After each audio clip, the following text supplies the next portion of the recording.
Hello guys, स्वागत है आपका आपके अपने यूट्यूब चैनल पे।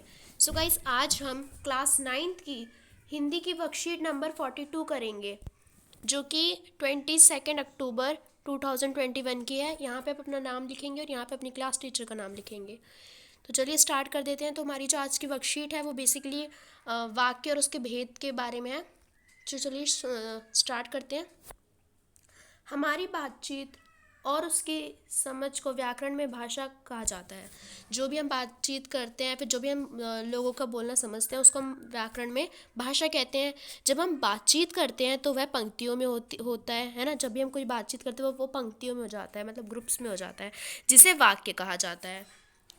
जो कभी एक अक्षर का होता है, कभी एक शब्द का होता है, तो कभी कभी कई शब्दों से मिलकर बना होता है। लेकिन इन शब्दों और वाक्यों के कुछ न कुछ अर्थ होते हैं। यदि ऐसा नहीं होगा तो हम आपस में बातचीत में अपने विचारों को दूसरों तक नहीं पहुंचा पाएंगे, है ना। अगर अगर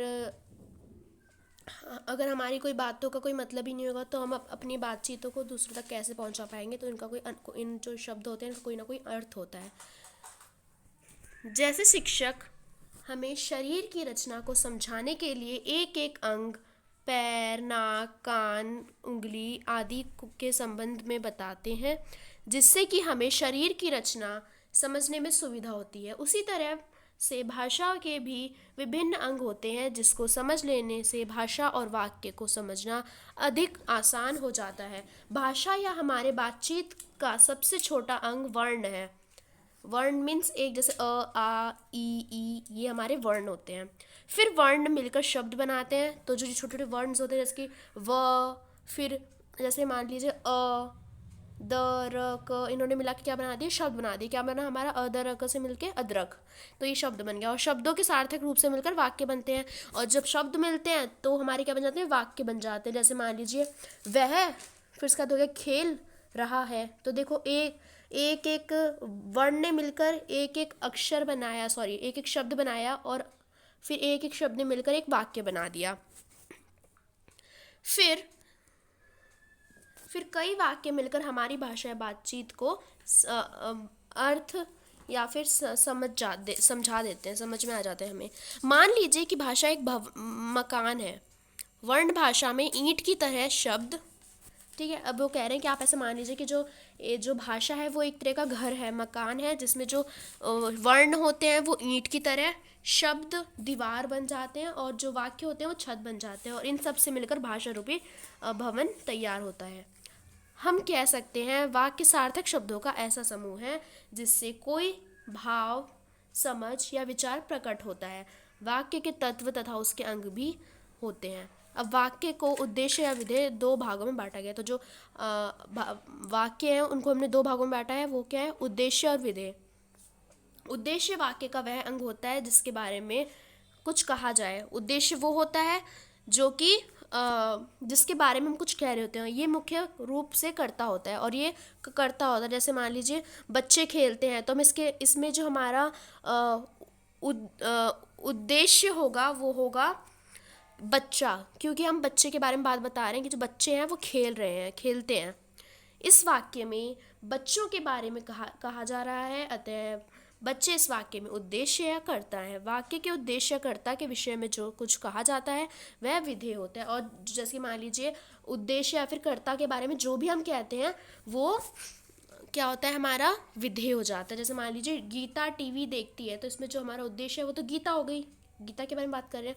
और अब विधेय क्या हो रहा है, तो उसके बारे में जो भी बात हो रही है, मान लीजिए वो टीवी देखती है, तो मतलब ये उसके क्या हो गया, विधेय हो गया। वाक्य में गीता के बारे में कहा जा रहा है कि वह टीवी देख रही है। टीवी देखना एक विधेय है। इन्हीं दो आधारों पर वाक्य के विभिन्न भेद किए जाते हैं। रचना और अर्थ के आधार पर वाक्य के विभिन्न भेद किए जाते हैं। रचनाओं के आधार पर वाक्य सरल, संयुक्त और मिश्रित होते हैं। अर्थ के आधार पर वाक्य के 8 भेद हैं। जो अर्थ के आधार पर हैं वो वाक्य के 8 भेद हैं। तो चलिए एक एक करके इन भेदों के बारे में पढ़ते हैं। तो ये देखिए, जैसे कि मान लीजिए आपके वर्ण थे, वो ईंट हो गई, और इन ईंटों ने मिलकर क्या बना दी, एक दीवार बना दी जिसको हमने शब्द कहा। और इन दीवारों ने मिलकर एक छत बना दी जिसको हमने वाक्य कहा। और ये हमारी क्या बन गई, पूरी रेडी हो गई हमारी भाषा। तो अब हम वाक्य के भेद देख लेते हैं, वाक्य और उसके भेद देख लेते हैं। तो अर्थ के आधार पर जो वाक्य है उनके 8 भेद हैं। ठीक है, तो पहला भेद है वो कौन सा है, विधानवाचक। तो विधानवाचक वाक्य कौन से होते हैं, तो ऐसे वाक्य जिसमें कोई नॉर्मल सी बात हो रही है, नॉर्मल सी जानकारी मिल रही है आपको। जैसे मान लीजिए कोई काम हो रहा है, किसी चीज, कोई चीज़ है ना, कोई वस्तु है, कोई कार्य हो रहा है, उसकी स्थिति के बारे में, मतलब वो कैसा है उसके बारे में एक नॉर्मल सी बात की जा रही है, तो उसको हम क्या बोल देते हैं, विधानवाचक। जैसे उसका उदाहरण हो गया, बच्चे क्रिकेट खेल रहे हैं, तो ये एकदम साधारण सी बात है, सामान्य सी जानकारी है कि बच्चे क्रिकेट खेल रहे हैं। अब निषेधवाचक हो गया, निषेधवाचक में क्या होता है, वाक्यों में ना कोई भी काम न होने का मतलब पता चलता है। मतलब वाक्य में या तो नहीं आ जाता है या फिर न आ जाता है। मतलब इसमें पता चला था कि जो काम हो रहा है, काम है वो नहीं हो रहा। ठीक है, मतलब कोई भी काम नहीं हो रहा है। जैसे कि मान लीजिए तुम मेरी बात नहीं सुनोगे, तो इसमें नहीं आ गया। और इसमें क्या कर रहे हैं, मतलब वो अब वो इस काम को करने के लिए मना कर रही है, तो तुम मेरी बात नहीं सुनोगे।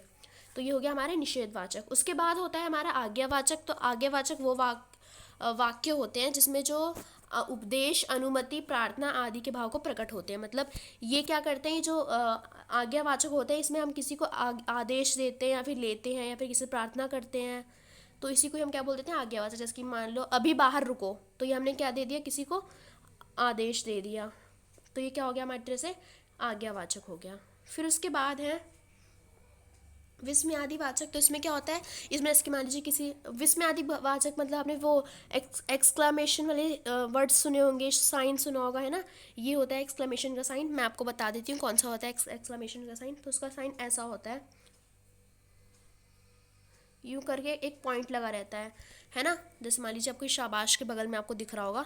तो ऐसे ये जो विस्मयादि वाचक वाक्य होते हैं वो ऐसे वाक्य होते हैं जिसमें ना किसी दुख, खुशी, घृणा, शर्म, ऐसे मतलब कोई ऐसे विस्मयादि बोधक शब्द उसमें हो। जैसे कि मान लीजिए शाबाश, ऐसे ही अच्छे अंक लाते रहो, तो इसमें क्या है, शाबाश। तो मतलब ये कौन सा है, विस्मयवाचक। फिर उसके बाद आती है प्रश्नवाचक की बात।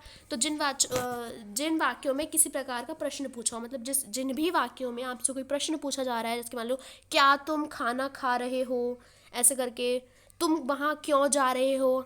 तो इसका एक और उदाहरण इन लोगों ने दे रखा है, क्या कोरोना महामारी है, ऐसे करके, है ना। अब इच्छावाचक में क्या होता है, तो ये इच्छावाचक वाक्य एक ऐसे वाक्य होते हैं जिनमें शुभकामना, इच्छा या आशीर्वाद दिया जाता है। जैसे मान लीजिए भगवान आपका भला करे, तो इसमें हम क्या दे रहे हैं, अपनी इच्छा बता रहे हैं, शुभकामना दे रहे हैं, है ना, आशीर्वाद दे रहे हैं। अब संदेहवाचक क्या होते हैं, तो यहाँ पे ऐसे वाक्यों से क्या होता है, संदेह, संभावना आदि का पता चलता है। मतलब संभावना, मतलब यहाँ पे संदेह है, मतलब कि जैसे मान लीजिए शायद आज धूप निकले, है ना, शायद वह घर आए, है ना, शायद वह निकल चुका होगा। तो इसमें संभावना होती है। जैसे मान लीजिए इसका एक उदाहरण दे रखा है, शायद आज धूप निकले, है ना। फिर उसके बाद देख लेते हैं, इसके बाद है हमें संकेतवाचक दे रखे हैं। तो संकेतवाचक वाक्य वे वाक्य होते हैं जिनमें एक क्रिया का दूसरी क्रिया पर होने का निर्भर होती है। जैसे मान लीजिए जिसमें कोई एक काम है वो दूसरे काम पे क्या है, डिपेंड है। जैसे मान लीजिए अगर यदि परिश्रम करते तो फेल ना होते, मतलब ये एक क्रिया हो गई और फिर ये फेल।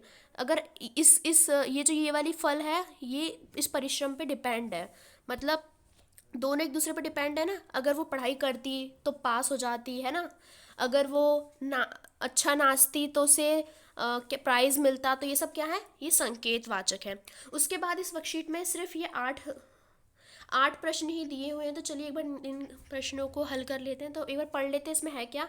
निम्नलिखित वाक्यों के सामने उसके भेद लिखिए। हमें इन वाक्यों के सामने इनके भेद लिखने हैं। मान लीजिए पहले, गंगा हिमालय से निकलती है, क्या शिखर क्रिकेट खेलता है, यदि वह खेलती तो आज खिलाड़ी होती, इच्छा, अच्छा, वह इतना बढ़िया गाती है, वह अभी आता ही होगा, कई दिन से धूप नहीं निकली, आपकी यात्रा सुखद हो, करीम फुटबॉल खेलता है। तो चलिए एक बार इनके सॉल्यूशंस देख लेते हैं। तो देखिए मैंने यहाँ पे सब कुछ लिखा हुआ है, तो आप एक बार देख लीजिए। तो यहाँ पे हमें फर्स्ट है, फर्स्ट जो दिया हुआ है वो है गंगा हिमालय से निकलती है। तो इसमें एक नॉर्मल सी बात है, साधारण सी जानकारी मिल रही है हमें। तो ये क्या है, विधानवाचक हो गया। अब आप देखेंगे क्या शिखर क्रिकेट खेलता है, इसमें हमसे प्रश्न पूछा गया है, क्या आ गया है ना, प्रश्न पूछा जा रहा है, तो ये प्रश्नवाचक हो गया। फिर उसके बाद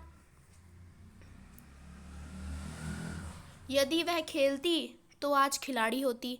तो इसमें एक क्रिया दूसरे क्रिया पे निर्भर है, तो इसका मतलब ये क्या हो गया, संकेतवाचक हो गया। उसके बाद अच्छा वह इतना बढ़िया गाती है, तो इसमें मतलब देखो आपको यहाँ पे एक्सक्लेमेशन का साइन भी आ गया और यहाँ पे विस्मयादि बोधक शब्द भी है, तो इसका मतलब ये कौन सा है, ये विस्मयवाचक वाक्य है। फिर उसके बाद है वह अभी आता ही होगा, तो इसमें संभावना है, तो ये संदेहवाचक हो गया। फिर उसके बाद है कई दिन से धूप नहीं निकली, तो आप यहाँ पे देखेंगे कि यहाँ पे नहीं लिखा है, तो इट मीन्स ये हमारा निषेधवाचक वाक्य हो गया। उसके बाद है आपकी यात्रा सुखद हो, तो यहाँ पे क्या है, वो इच्छा बता रहे हैं, तो यहाँ पे इच्छा है, कामना है, शुभकामनाएं दे रहे हैं, तो ये हमारा हो जाएगा इच्छावाचक वाक्य। उसके बाद हमें जो लास्ट दिया है वो है करीम फुटबॉल खेलो, तो यहाँ पे आज्ञा दी दे रहे हैं, कोई कोई इनको आदेश दे रहा है, तो करीम फुटबॉल खेलो, तो यहाँ पे हो जाएगा ये हमारा आज्ञावाचक वाक्य। फिर यहाँ पे आपको एक और मतलब गतिविधि के तौर पर एक कार्य दिया गया है, तो इसमें आपको करना क्या है, आज आप परिवार में हुई बातचीत को याद करिए और उसमें से वाक्य के भेदों को छाट कर लिखिए। तो आपको क्या करना है, जो आपके घर में आज बातचीतें हुई उनमें आपको क्या करना है, उनको आप याद करना है आपको, और उसमें से जो भी आपने बातें सुनी उन वाक्य के भेदों को छाट कर लिखना है, ठीक है। तो ये आप अपना खुद करेंगे। जैसे मान लीजिए आपकी मम्मी ने आपसे कहा कि ये ले आओ, फिर आपने कहा मैं भी कुछ कर रहा हूँ, मतलब जो भी आपने आपके घर में जो भी बातचीत हुई वो आप करनी है। सो आपकी वीडियो, आपका जो आज की वर्कशीट है वो ख़त्म होती है। आई होप आपको वीडियो समझ में आ गई होगी। तो अगर आपको वीडियो अच्छी लगी तो वीडियो को लाइक करिएगा, और अगर आपको कुछ समझ में नहीं आ रहा तो हमें कमेंट करके ज़रूर बताइएगा, और इस वीडियो को शेयर करिएगा और चैनल को सब्सक्राइब कर लीजिएगा। Thanks for watching video, bye bye guys.